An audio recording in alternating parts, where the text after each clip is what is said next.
joining us, top of hour number 3, is one of my favorites, and I'm not just saying that because he's potentially listening to me to introduce him. On his bye week, kind enough to join us is Sean McVay, head coach of the Los Angeles Rams. What's up, Coach? There he is. How are you, man? What's up, Rich? How are you, pal? How's it going? I'm good. I'm just sitting in my kitchen right now, so I got a nice little. I don't know what this is behind me, but it looks like it's going to grow on me any second. Yeah. It's like a living wall. Wait a minute. That doesn't mean you're not in charge of what's on the walls in your house, or you have a little say, or you just leave it? I have no say. Zero say. Sean, I am certainly not the head coach at my own house, and I'm more than happy to accept that. Me too. There's one item in my house. It's a chair that I brought to the relationship 25 years ago, Sean. Okay? That's Old Faithful. That's what I mean. You know what I mean? Everything else is just I have nothing to do with it. I'm just a resident. You know what I mean? So I'm with you. I do know what you mean. I know exactly what you mean. Well, it's good to see you, man. First things first, about the London game, the conversation around your plan to, stay on the East Coast after playing the Ravens, work out in Camden Yards, and then show up the day before the game. There was a lot of questions about, like, if that's the right thing to do, and you guys crushed it. I'm wondering, have you already gotten calls from other East Coast teams about giving them your information about sleep and planning so they can copycat what you just did, Sean? I didn't realize what a big deal was made of it until after the game, but here's what I would say is I have a ton of trust in Reggie Scott, our group behind the scenes that is responsible for sports performance and really trying to understand how do we make this not as much of a big deal for our players where we can try to keep a normal rhythm and routine, even though you're staying in Baltimore. But what we have been accustomed to when we're kicking off at 2:30 in London is going from the West Coast to East Coast, kicking out off at 10 a.m. in our body clocks. So what we did was we basically just adjusted and said, all right, let's get acclimated to the East Coast. And because they kick off at 2:30, it's a 3.5-hour time difference. And so it's very similar to things that we had done. Yeah. And ultimately, it's about our players. They handled it like studs, but I have gotten, hit up about it, and I'm not going to tell them anything. I was about to say, man. I was about to say, because this is a copycat league. And, I've done all these London games, and everyone's like, we're going to get there first thing. Or we're not going to get there until 2 days before. And you're the first to basically say, you know what, we're going to hang on the East Coast the entire week, and then we're just going to fly in for the game, sleep, and play, and go home. And like those special ops. We were just in and out before you knew it. You were like Ocean's 11, and your 11 were on each side of the ball, man. You flew over the ocean was the Atlantic, and the 11 was on either side of the ball for you, man. And it worked out. And Stafford is just unbelievable. I can't believe this was a guy who had back pain in the summer that made people think he might not answer a bell. He's been maybe the best he's ever been. What's it been like from your perspective? He's been awesome. What's funny is he was telling me before the game that a couple of the coaches on the other staff said, yeah, that was really nice of Sean to basically fake a back injury for you so that you could just miss camp. He's like, what the hell are you talking about? The back injury was real.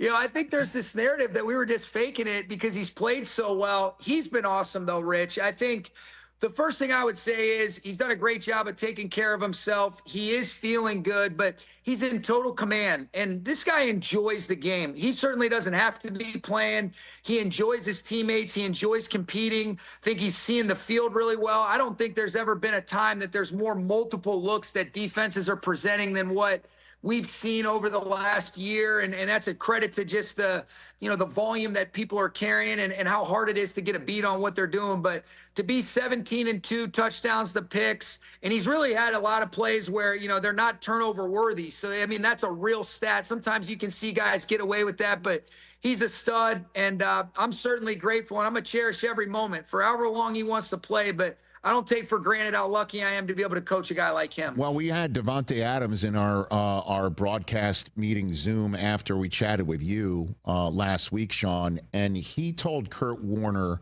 that Rodgers is the quarterback with the best arm he's ever had, but he said that Stafford's superpower, the best he's ever seen at manipulating a defense with his eyes, with his mannerisms? What have you seen on that front that you could sort of add to that?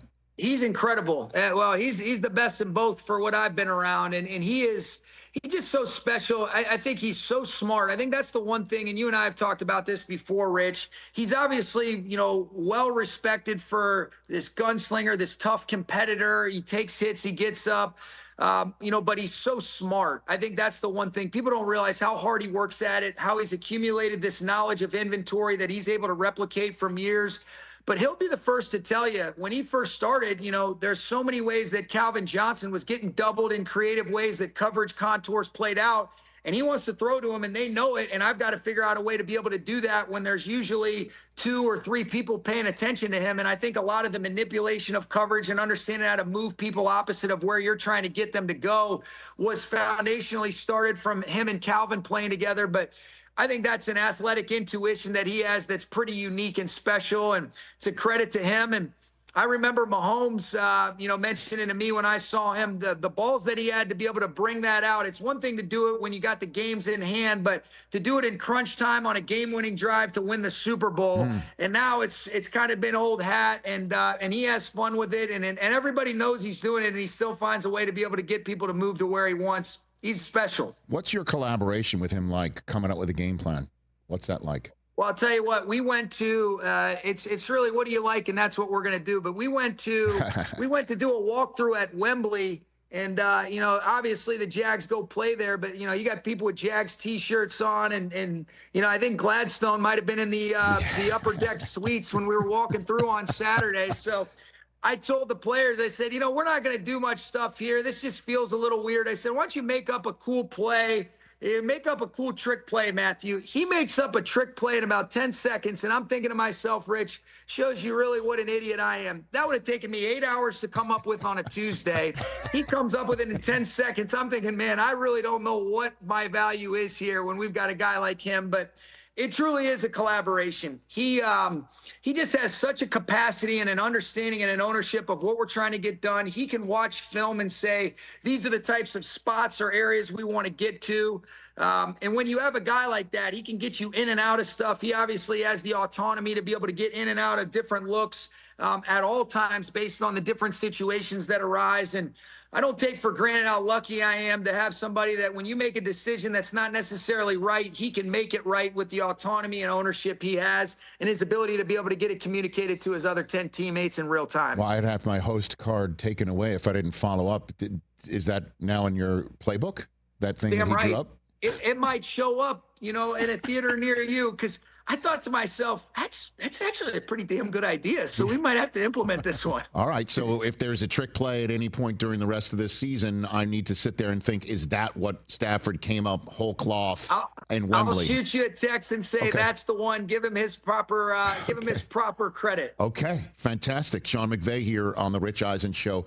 Also in that broadcast meeting with you, you talked about how Puka Nacua being out was going to be a challenge for you and your staff, about how you maybe became a little bit Puka dependent because he's so damn good.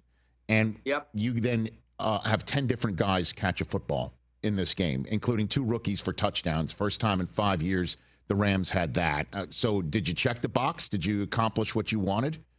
I think it was really cool. I think what ended up happening is sometimes these things that are challenges can be blessings in disguise. And what I mean by that is we're always going to have Puka when he's up as a focal point, but also, hey, let's not in the meantime lose sight of, we've got Puka, we've got Devontae, but we've got these other eligibles that we want to take advantage of. And my dad's talked to me about this before. We always talk about everybody likes being a part of something bigger than themselves, but as long as they feel like their role contributes, and we've got these great players that we want to take advantage of. And I thought that was illustrated by being able to have multiple personnel groupings, multiple guys involved where they've got some plays where they could maybe be the primary in a progression. And then it allows those other guys to be a little bit fresher. Devontae was outstanding with the targets he had, but I also think it's a credit to, hey, he was able to get maybe some snaps off. Otherwise, it'll be the same thing reflected with Puka moving forward. And I was really happy for the guys, and I thought Matthew did a great job of basically just being a great point guard, getting everybody involved, going where the ball should go. And to have that many people involved is a real credit to, the depth of our players that we do have. And I'm excited about that moving forward. Yeah. And in terms of, you also told a story about Jared Verse first 2 weeks, maybe thinking a little bit more than just being natural. And you showed him some footage of last year, right? And absolutely right. And your point in that was what with him? Here's the point. I think sometimes when you're a young guy and you have all this success, you feel like you have to reimagine and really kind of add layers to your game. And in the midst of that, you can almost forget about what allowed you to be you in the first place. That's natural, and the way that you work, there'll be just a natural progression. And so it's all with the right intentions. But I think sometimes it's, hey, remember who you are. Let's see you doing the things that are in alignment with who you need to be. You don't need to make things up. You don't need to add all these different things to your game. Let's understand what makes you great. What are the things that have naturally occurred just based on your work ethic and your approach? And I think sometimes seeing is more powerful than anything we could say. We sat down, we were able to watch some great examples of stuff that he's done at a high clip. And I think it's getting back to, no, don't press, every single snap, 4 to 6 seconds, man, go do your thing and play to the best of your ability, your pre-snap demeanor, the way that you violently attack based on whatever that call is. And he's done an awesome job. He's such a likable guy. When he comes on here, you can see he's got this personality. He never shuts up, but that's who he is all the time. And you love him for that. And I've been really proud of the way that he's responded. He's so coachable. He's so accountable. And he is a great challenge because of how smart he is. But he's really played at a high clip. I think he and Byron Young have really done an outstanding job overall, Rich. And I thought you felt that. And I told him, I said, why are you waiting so long to get that sack out of the way? Why don't you just do it like you did in the Jags game every single game? Yeah, I know. He first set of downs, he did it. And by the way, since that film session with you, a sack in every single game, including a forced fumble in 3 of them. And I'm glad you brought up Byron Young. I was about to as well. He's the one who's tied with Brian Burns for the most sacks in the league. What about this kid? He doesn't get a lot of run or discussion. He's in year 3, another Les Snead hitting on a draft choice with you guys. What about him? I don't know much about him. Sean? Yeah, he's a special player. He's a special human. I think Joe Caniglia does such a great job with that group overall, Rich. But really, when you look at the edges, our defense, with Byron and with Jared, I think they play off of one another. They're like the Bash brothers. They're always together. But I think there's a good complement. Jared they're both really physical players, but BY has this great set of athleticism. I mean, he's a legitimate 4-4 guy. He can, he's got an understanding of where does he fit within some of the different movements. And I think we're really rushing 4 as 1, or if we're sending more. And he's just made the most of his opportunities. I think he's played consistent. Like, he's gotten those sacks, but he's playing really productive in both phases, to stop the run, to rush the passer. He does some different things when he drops into coverage based on some simulated pressures or overloads that we'll bring. And he's really played consistent. And he's one of those guys that when you spend time with him, you can't help but love him. And really, I feel that way about both he and Verse. All right. So in a couple minutes I have left with you, Sean, I know you don't have time to sort of self-reflect here. But I'll try it anyway with you, because one of the things we had as a graphic on a screen of the broadcast during the game in London was, obviously Liam Cohen from your staff. He's under 40. You're 39, and we had a list of the 5 youngest coaches in the NFL. You're still on that list. The other 4, though, were in either year 1 or year 2. You're in year 9. You're in year 9. So it is crazy. But so how do you still like it? I mean, obviously, I know you're really energetic, and you got that smile there, but year 9, you can burn out. I mean, John Madden's that perfect example in that regard. You know what I mean? But how are you handling that? I'll tell you what, I think there's been some times, Rich, that, and we've talked about that I went through where you lose perspective. You come in and you're so young and you have that unobstructed mind. You don't even know the things to worry about. It's just such a blessing. You're able to be a part of some teams that did some really cool stuff. And then in the midst of that journey, you can almost lose sight of it, and you can get caught up in, hey, this is about being transformational, not transactional. I do think that, me having a family and, you're continuing to mature and grow just as a man. When you get hired at 30 years old, I made a ton of mistakes. there's been some things that you want to replicate, but I think I have a healthier perspective on what a blessing this is and how much I love this game and how many blessings it's brought me. But most importantly, the people that I've been able to develop relationships in the midst of this journey, the impact that you want to make. And I talk to our team about this all the time. We try to say all the time, hey, let's be grateful, let's be present, and let's keep doing hard things. And that's what the NFL entails. I love this job, but most importantly, I love the people that I'm doing it with. I love these players. I love the coaches. I love working with Les Snead going into year 9. I love working with Tony Pastores and Kevin Demoff. I love working for Stan Kroenke and Josh Kroenke, and I really do love it. I think there was moments when I got a little bit misguided, and I wasn't the person that I want to be, and I still have moments all the time that I mess up. But there's a much more of a healthier perspective and appreciation for what this job is. And I don't take for granted how lucky I am to be into year 9 and to continue to really love what you're doing and to feel like there's a real purpose based on the relationships that are built in that journey. And, it's a lot more fun winning those games. Don't get me wrong, but there's a lot of cool stuff that I think I have a better perspective and appreciation for that maybe I didn't cherish as much in the earlier years. And sometimes some of the success we had early on, I think made me lose that perspective. How old is Jordan John McKay right now, Sean? You know what? Jordan John turns 2 years old on the 24th this week. Okay, big birthday. Got trucks. Oh. We got dinos. It's going to be a big day at the McVay household. Dinos. Yeah. Dinos, huh? Okay. That's right. He's 2. Bouncy house? We got a bouncy house going on? Oh, we'll have a bounce house. I think Dad will be in there more than Jordan. But be careful, it'll man. be great. Wait a minute. Didn't you hurt your foot? You got to be careful in that bouncy house. Hey, be careful. I'm like Hulk. I heal quick. I should know that. Is that why? Last thing for you, because listen, I noticed these things. You're in the rain. Put up the photograph. I was just so impressed that the hair is stained. I mean, in the rain for 3.5 hours, and the headset. But what is that pomade made out of, man? Cement? You know what? That? What Kevin is that? O'Connell, when we played the Niners last year on Thursday night, Kevin O'Connell's oldest son asked him the same thing. He said, how does Coach McVay's hair not move even when it's wet? I'll never tell, Rich. I'll never tell. All right, secret to the trade. Tell. You could tell me. It's not like I'm going to use it. You know what I mean? Like, see, if I could pull that off, though, I'd just go the easy route and shave the head, too. You've been doing that at a high clip for a long time, my friend. You're the best, Sean. Thanks for the time. I appreciate you spending time of your bye week, your off time with me, man. I appreciate it. Hey, thanks for having me on. It was good catching up with you in the production meeting, too. Thanks, pal. Right back at you. And enjoy the birthday. Enjoy the birthday with your wife and everybody else. Will do. Appreciate you, man. You got that Sean McVay. We now know what he's going to be doing on his off weekend. Love it.